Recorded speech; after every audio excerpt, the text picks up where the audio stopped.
Hello everyone, welcome back to Dishin' with Andy. After a long hiatus, I'm back. I know it was 2 weeks, but week one I did put a YouTube message up saying that I needed that weekend off. We had a lot of things going on. Well, this past weekend we were working on bedroom remodeling, and I spent the entire weekend in that bedroom, but it looks fabulous. Anyways, I'm back here, and so the topic this week is a viewer asked topic. One of you have reached out and asked me to cover this, and so I looked at it and said, hey, that sounds like an awesome idea. Let's go ahead and talk about it.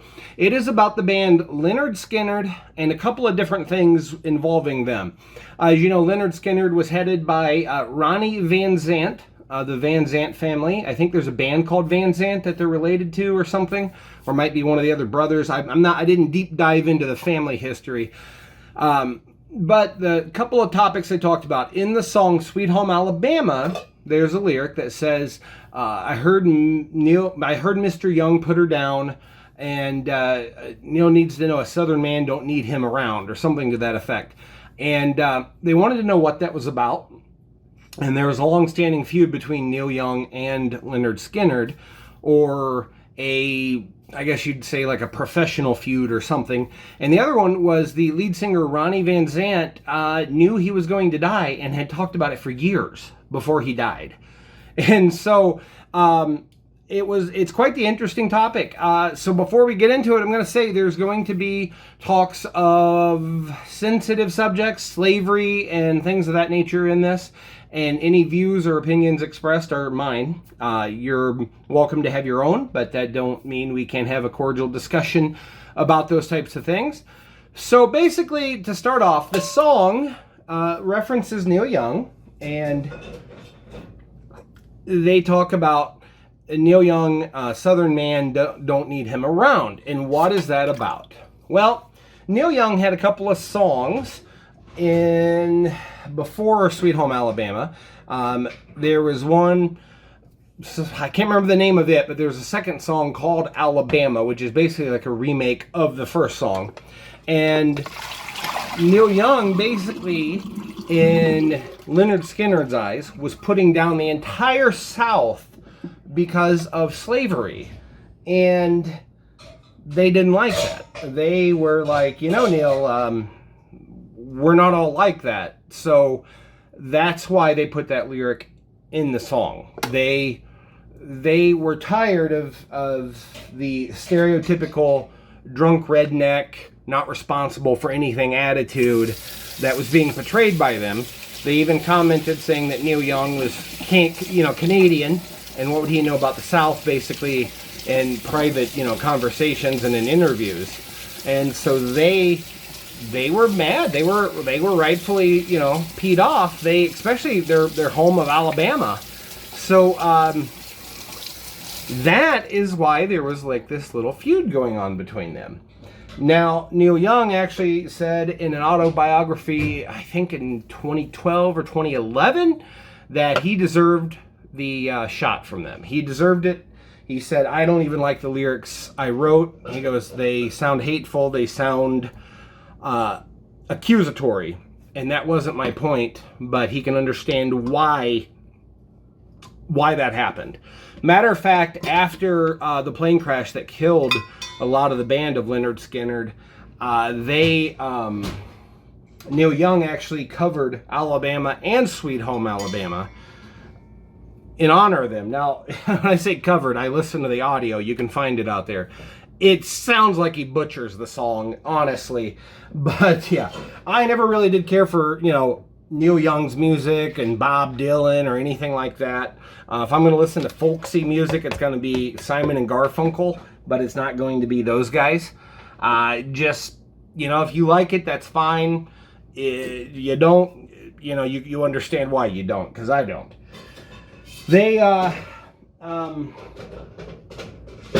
But yeah, I did look up the lyrics to Neil's song, and it does sound like he is condemning normal people for the actions of what happened in the past, not in the present. And that, obviously, I mean, my family is from the South. My father is from Tennessee, my mother's from West Virginia. And, Southern heritage is built into my fibers. I love the South. I love going down there on family trips. It's a beautiful place, gorgeous mountains and, well, what we call mountains. I hear out west, the actual mountains are insane. We'd call them hills, is what I'm told. I've never been out west, farther than St. Louis or so. But, yeah, so I can understand that Southern pride that the Van Zants had when they heard Neil Young basically bashing all of the South over wrongs of the past. And, you know, I mean, I don't know what your view on slavery is. I don't find it to be a very good thing. I find it to be bad. I also know, though, that it's in the past. And, you know, I mean, there is slavery today in the world, but I'm talking about, you know, North American slavery, not whatever's going on in the world right now. But yeah, I mean, it's, I don't think you'll find too many defenders, but at the same time, it's where it belongs, buried in the past. In my opinion, that's my opinion on it. I don't feel, you know, I looked up my family history. None of them were slave owners or anything, but that wouldn't bug me if they were, because I'm not. This country that we live in here, America, I believe that each person is responsible for making up their own future. Everybody is. And to let the past hold us back can be a very devastating thing, so we need to step away from that. And once again, these are my opinions, and this is a very tough topic right now in this country. Hot topic, racism, slavery, things of that nature. I know you could probably sit there and say, yeah, but you didn't. Yeah, no, you didn't either. Okay, nobody has.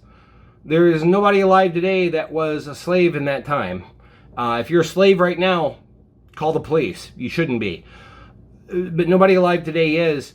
It'd be like if my dad was an alcoholic drunk that used to beat his first wife or something, or even my own mom. That doesn't make me an alcoholic drunk that beats my wife. It's the same thing. If my great-great-great-grandfather owned slaves, that doesn't make me a slave owner. But anyways, I understand where they're coming from. So yeah, that is what was going on there with the whole topic of that verse of the song. Now, they also talked about Governor Wallace, who was the governor of Alabama, who believed in segregation as well. Like I said, this is a hard-hitting topic, folks, but we're going to get through it together. Now, the song, a lot of people have taken it that they were proud of Governor Wallace for that. But from what I've read in articles, the Van Zants weren't. They, once again, were saying, you know, in Alabama, they love the governor, and then they say boo, boo, boo. Watergate does not bother me. Does your conscience bother you? So what they're talking about, basically, is, once again, Birmingham. That's where it was. Birmingham, they love the governor. Don't hold us responsible for the governor. We're not all that. All the governor, just like we wouldn't hold everyday citizens responsible for Watergate. That was something that, you know, Nixon did, not the general populace. That was their viewpoint on that. Nothing more, nothing less. Figured I'd talk about that because that's the part that gets brought up quite a bit too. Okay, so for those of you still listening and watching, the second part of this is basically, why was Ronnie Van Zant, basically, he knew he was going to die. So he told a lot of people he was going to die. And he told his own dad, I'm not going to live past 30. He says, why would you say stuff like that? He's like, because I'm not long for this world, or something to that effect. So I don't know if you know, but members of the band Lynyrd Skynyrd, they died in a plane crash. The plane itself had, I think, over 30,000 flights or something, and it was a really rough plane, and the engine, the right engine, had been spittering and catching fire and stuff on several previous flights, and they boarded the plane like that. And it makes you wonder, why would someone board a plane like that? It's not safe. It's not... Anyways, they boarded the plane, engine went out, they crashed. The drummer, I believe he survived the crash or something, or somehow he knew this, said that when the engine went out, Ronnie was getting a massage, and he got up calmly, shook the drummer's hand or whatever, and went and sat down in his chair, and he's like, he knew. He's dying. He's dying from this wreck. His own wife said that when she heard about the plane crash, she knew he was already dead, because she was privy to his, I'm gonna die stuff. Several band members had already had drunken, or not drunken, one of them was, car wrecks that were near fatal. One drove so hard into a parked car that he flipped it across an empty parking lot. The other was driving blackout drunk and hit a phone pole and split an oak tree and crashed. He somehow didn't die from that accident. And that led to them making the song, or the album Street Survivors, where they're all on fire. The original band. That's their last original band album. They're all on fire in it. And I'm going to put a graphic of it right here. They are all on fire, and one of the songs is called That Smell, and it talks about the smell of death. And it's kind of eerie because it talks about, you won't be here tomorrow, things of that nature. So that is eerie, and I'm getting all this from an article I read. Links are going to be in the description, both the Neil Young and this part. And it was about basically the guy knowing he was going to die. One of the women that was a backup singer, had a premonition about them dying. She woke up from a bad nightmare screaming from her mother, and her mom was like, no, honey, that didn't happen or anything. And she said, no, it's too real. And she was talking about the plane crash that killed the band. She saw them on fire and screaming. So if you look it up, it's a really eerie thing. The guy somehow knew he was not going to live past his 30s. I don't know if maybe he did the math and said rock and roll is going to kill me, or if he had some kind of a second sight. So yeah, very interesting. So that is what I have about Lynyrd Skynyrd for you. And yeah, so very heavy topic to start with, and a very scary one to end with. There, folks. So appreciate you watching. Leave a comment below on what you would like me to cover next, the next time I do my dishes. We will continue from here. So thank you for watching, and I hope wherever you are, whatever you're doing, you have a great day, and enjoy some good music, and enjoy, if you're here in the Northern Hemisphere, enjoy what's left of the summer. It's been a good one for me. I feel very grateful, and I hope that you are doing well. I hope your family's doing well, and everybody, let's just keep banding together and having a great time. Sorry this got a little into the political spectrum, but it called for the episode. No, I'm not going to get up here and talk about politics next. If we're going to talk about presidencies and things, maybe we'll talk about past presidencies, as Lincoln's ghost, or his wife being crazy, things like that. Those are definitely interesting topics to discuss.